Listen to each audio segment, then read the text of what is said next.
Hey guys, this is Sid Schumann with the PlayStation Blog. It's definitely the last day of E3. The voices are getting creakier, the shirts are getting louder, and the games are getting more intense than ever. I'm here with Patrick Bach. He's the executive editor, or the executive producer of Battlefield 3 on PS3, and we've got a lot of questions for the man. How's it going? It's great. Good to have you. All right. Well, first things first, I think we should have a little bit of a disclaimer. We're watching some awesome footage here at Battlefield 3, and it's PC footage. We should make that clear. That leads me to my first question. How is the PS3 version of Battlefield 3 going to stack up visually? Our goal has always been to create a game that works equally on all platforms. The engine is designed to run smooth on the PS3 as well on the PC. So I think the consumer will not see any big differences between the versions. Thanks. That leads me to another question as well. My understanding is you guys have actually borrowed animation technology from FIFA, is that correct? Yes, that is correct. How does that enhance the experience? It actually creates a lot of difference when it comes to the emotion of being on the battlefield. You actually see the other characters moving around in a very lifelike way. You can see that in FIFA as well, and it looks really, really good. Even though you have perfect control, it still looks amazing. And the same is also a fact for Battlefield 3. Awesome. Now, I'm hearing that we have record Twitter questions for Battlefield 3. I want to get them out here right away. We got a lot of them, so let's get Jeff out here. Jeff, what's the story? Yeah, I think you may have a hit on your hands because the Twitterverse is just lighting up. Number one question by far is, how is Battlefield going to stack up against and differentiate itself from Modern Warfare 3? I think in general, we're not trying to build the same game. I know that there's a lot of things you can compare. It's a first-person shooter, it's modern day, it's military theme. But in general, we're making a Battlefield game. We've always been making Battlefield games, ever since the first Battlefield game, 1942, that was released back in 2002. We know what the Battlefield formula is, and this is going to be the best Battlefield game we've ever built. So I think it's more up to what the consumer wants. If they want a deep military experience when it comes to infantry and vehicles, if you want destruction, and if you want the all-out 64-player or 24-player war, then this is the game for you. Let's keep it going. We got a lot here. All right, a lot of questions on online multiplayer. I'll give you a couple. I'll stack them up here.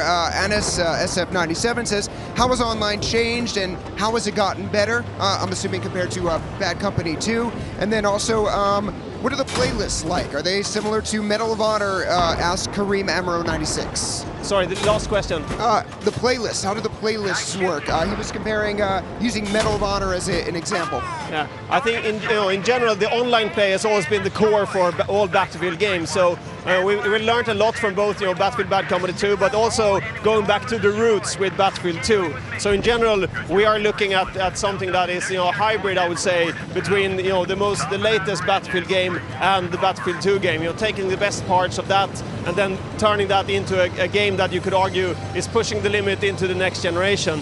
The goal is always to make it easy for people to play together. So of course, grouping up, teaming up, playing together is a key feature for the game.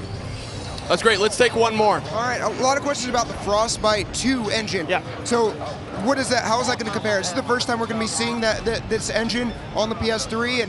And what does it enable you to do that the original Frostbite? How does it improve? How about that?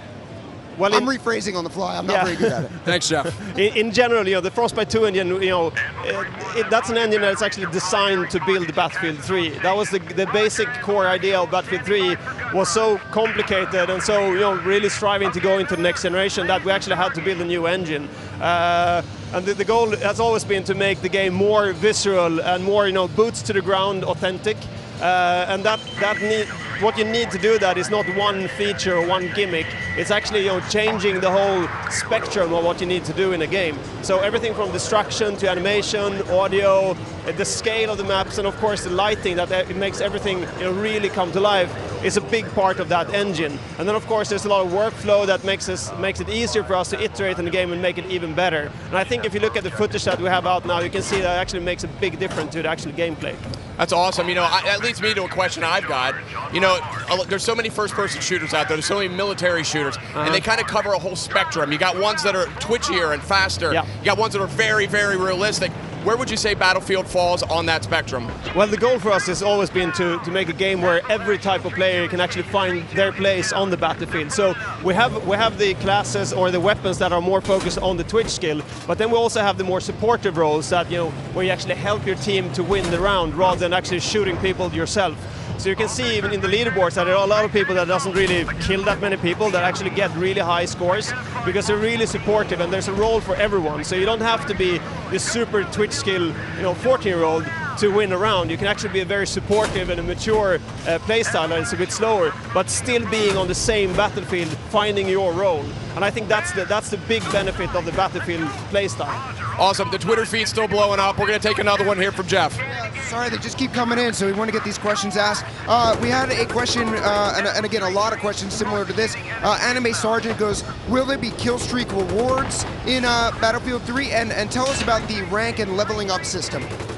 In general, you know, persistence and you know, getting awarded is very, very important. We don't have really kill streaks. We don't want that type of arcade gameplay where the best players actually get rewarded for being the best players. You want it to be balanced. So if you're a really good player, you get rewarded for everything you do. Everything from, you know, shooting people, headshots, but also for the supportive actions that we talked about before. So just, you know, laying down covering fire, supporting your crew will actually give you points. You know, helping out is a very, very big part here. But the focus should still be on the first-person experience, just running and gunning and shooting, which is the core of the game. And then we also have the vehicles, which is very, very important. And all of these things together is of course adding to the persistence of the game. So ranking up is a natural part. You'll get a lot of unlocks, you'll get a lot of stuff. You get a lot of rewards for doing good on the battlefield. And then we have the cool, you know, dog tag system, which I'm, you know, wearing right now, where if you sneak up on an enemy and knife them, you will actually steal their dog tag. And this has been a part of the Battlefield games for a long, long time. And it's very, very rewarding to actually steal a physical item from your enemy and keep that in your persistence, so you can go back and look at the dog tags that have been stolen. Kind of rub their face in it a little bit, yeah, if you will. We're just about out of time. I got one more quick question for you. Okay. Any military shooter, it's all about the guns. What's your favorite gun so far in Battlefield 3? Oh, that's a really, really hard question to answer. I think, you know, the M16 is a classic. You know, it's a great gun. It's a versatile gun. I would probably pick that. You have to be forced to pick a gun. But then again, depending on the play style, depending on the map, you know, there's always a gun to counter any situation in Battlefield. That's great. There's one more quick one too. The PS3 version.